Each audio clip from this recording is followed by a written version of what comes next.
नमस्कार मित्रों, मैं सुरेश मिश्रा दैनिक द लुक से आज शक्ति भवन के गेट पर यहाँ पर खड़ा हूँ। आज सुबह से ही कर्मचारियों ने हड़ताल को एक अंतिम रूप दिया है। मुख्यमंत्री शिवराज सिंह चौहान द्वारा जो कर्मचारियों को 8% डीए बढ़ाने के निर्देश दिए थे, उसका पालन जबलपुर स्थित शक्ति भवन में नहीं हो पा रहा है। यहाँ के प्रबंध संचालक विवेक पोरवाल द्वारा कर्मचारियों को इनके हितों पर कुठाराघात कर दिया है। उन्होंने बिल्कुल स्पष्ट रूप से मना कर दिया किसी बिजली कर्मचारी को 8% डीए नहीं दिया जाएगा। इस कारण से बहुत सारे कर्मचारी पूरे प्रदेश भर में हजारों की तादाद में आज सड़क पर उतरे और आज आप देख रहे हैं पूरा शक्ति भवन खाली पड़ा हुआ है। सब यहाँ पे सुरक्षा अधिकारी भी लगे हुए हैं और बहुत आज सुबह 10 बजे के आसपास तो स्थिति बहुत ज़्यादा वो थी और करीब 1:30 बजे यहाँ पर सभी लोग वापस अपने घर की ओर निकल गए। और कल की स्थिति भी क्या होगी ये कहना बड़ा मुश्किल है। जहाँ त्यौहार का समय है, दीपावली का समय है, उस समय इस प्रकार से बिजली बाधित हो जाना ये कहीं ना कहीं एक बड़ा खतरे की ओर इंगित करता है। प्रदेश सरकार द्वारा जब स्पष्ट रूप से कर्मचारियों को बता दिया गया है कि उनको डीए दिया जाएगा, लेकिन प्रमुख सचिव ऊर्जा और कहीं ना कहीं ऊर्जा सचिव द्वारा घोर लापरवाही की जा रही है। और क्यों किया जा रहा है, क्यों बेवजह मुख्यमंत्री के खिलाफ माहौल खड़ा किया जा रहा है, यह अपने आप में एक विचारणीय प्रश्न है।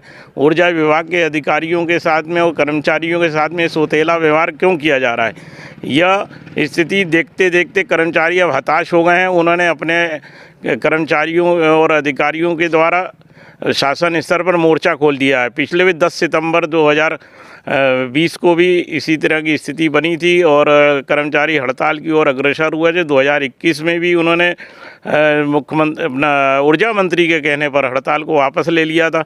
आज 1 नवंबर है, मध्य प्रदेश का स्थापना दिवस है और आज आप देख रहे हैं स्थापना दिवस के दिन आज पूरा शक्ति भवन खाली पड़ा हुआ है और उसका मूल कारण जरा सी लापरवाही है। और वो सरकार कहीं ना कहीं डीए देगी, लेकिन अपने खिलाफ इतना बड़ा मोर्चा क्यों खड़ा कर रही है। जब शिवराज सिंह चौहान मुख्यमंत्री प्रदेश के कर्मचारियों के हितों में बात करते हैं तो आईएएस अधिकारी उनके खिलाफ में क्यों जाते हैं, ये सबसे अहम पहलू है। कभी है ना विखंडन के नाम पर, तो कहीं शक्ति भवन को तोड़ने के नाम पर, हर जगह सिर्फ कर्मचारियों का हित की बात करना, किससे कर्मचारी नाराज़ होते हैं और फिर सड़कों पर उतरते हैं। जब सड़कों पर उतरते हैं तो बिजली बाधित होती है। अब दिवाली का समय, दीपावली के समय इस प्रकार से जहाँ लोगों में हर्षोल्लास का माहौल है, हर विभाग में हर्षोल्लास का माहौल है, वहाँ बिजली विभाग के कर्मचारी और अधिकारी निराश हैं। यहाँ प्रदेश संयोजक जो यूनाइटेड फोरम के हैं VS परियार साहब, पूरा भोपाल बंद है, पूरा इंदौर बंद है, पूरा जबलपुर बंद है। मतलब किसी भी बिजली ऑफिस में कोई कर्मचारी इस वक्त काम नहीं कर रहा है। और यही स्थिति अगर शाम तक निर्णय नहीं होता है तो निश्चित रूप से कल भी हड़ताल जारी रहेगी और प्रदेश सरकार को कहीं ना कहीं चेतना होगा कि उनके आईएएस अधिकारी महकमे में बैठकर कहीं ना कहीं उनके खिलाफ तो मोर्चा नहीं खोल रहे हैं। आखिर वो बैठकर यहाँ करते क्या है। जब कर्मचारियों को प्रदेश सरकार पैसा देने के लिए तैयार है तो आखिर उनकी जेब में क्यों तो दर्द हो रहा है, उनके पेट में दर्द क्यों हो रहा है। कहीं ना कहीं ना वो कर्मचारियों को क्यों परेशान करना चाहते हैं। विखंडन के नाम पे करना है तो उनको जो करना है वो करें, लेकिन उनके हितों पर, उनकी पेंशन पे, उनके डीए पर आखिर उनको तड़फाना, परेशान करना और निराश करना, कहीं ना कहीं ये तो प्रदेश सरकार के खिलाफ माहौल बन रहा है। तो आईएएस अधिकारी बैठ कर है ना सरकार के खिलाफ माहौल क्यों बना रहे हैं। कर्मचारियों को हितों की बात करें। मुख्यमंत्री ने जब घोषणा कर दी तो उनको भी 2 लाइन का यहाँ पे ऑर्डर करके बात को शांत कर देना था। बताया जाता है कि ऊर्जा मंत्री और प्रमुख सचिव में आपस में पट नहीं पाने के कारण यह स्थिति बनती है।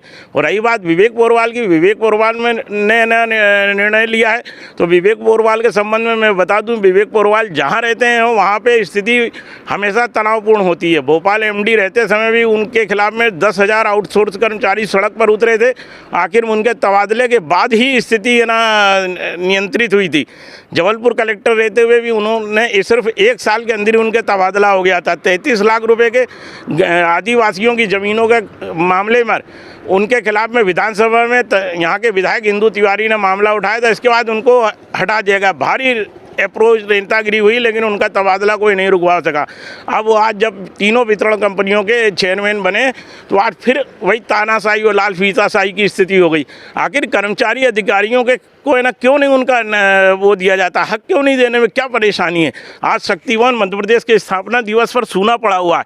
ये आप देखेंगे कि है ना कि इस प्रकार से उनके हितों को दरकिनार कर रही है सरकार, और सरकार तो साथ देना चाह रही है, लेकिन यहाँ के जो IAS अधिकारी बैठकर आखिर क्यों है ना कर्मचारियों को DA नहीं देना चाहते। कहीं ना कहीं उनके गिरेबान में झांकना होगा कि अंदर है ना सरकार के खिलाफ हम माहौल बना रहे हैं क्या सरकार के खिलाफ उनके जो एक परिवार में अगर 5 वोट भी पकड़ लीजिए तो लाखों कर्मचारी हैं, कम से कम सैकड़ों लाखों वोट है ना सरकार के खिलाफ जाएगा। तो इस चीज़ को कहीं ना कहीं सरकार को भी चिंतन करना चाहिए, ऊर्जा विभाग को चिंतन करना चाहिए। ऊर्जा विभाग में हर महीने 2000 करोड़ रुपए के आसपास का राजस्व आता है। आखिर ये 2000 करोड़ का राजस्व बाहर के लोग थोड़ी लाते हैं, यही कर्मचारी लाते हैं, यही अधिकारी लाते हैं।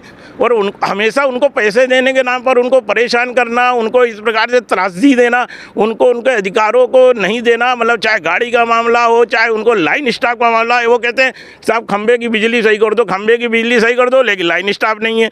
मतलब कुछ भी यहाँ भर्रासाई मची हुई है। मतलब ये हालात पूरे प्रदेश में मचे हुए हैं कि आदमी के बाद मुंह और हाथ बांध के कह रहे हैं कि लाइन पे खंबे पे खड़े हो गए और आप लाइन को सही करिए।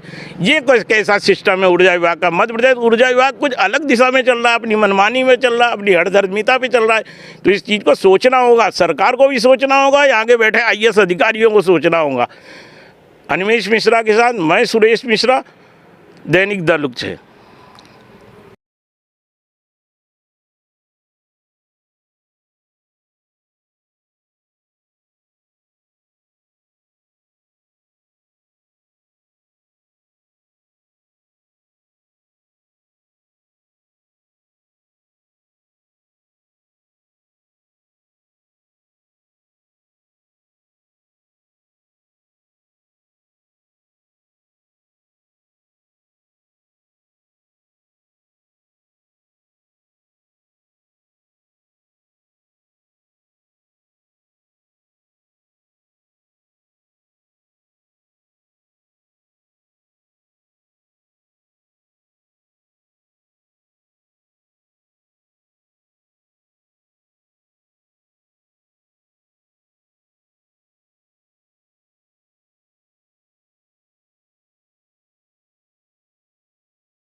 इसी तरह की तमाम खबरें जानने के लिए लाइक, सब्सक्राइब और शेयर करें दैनिक द लुक न्यूज़ चैनल को।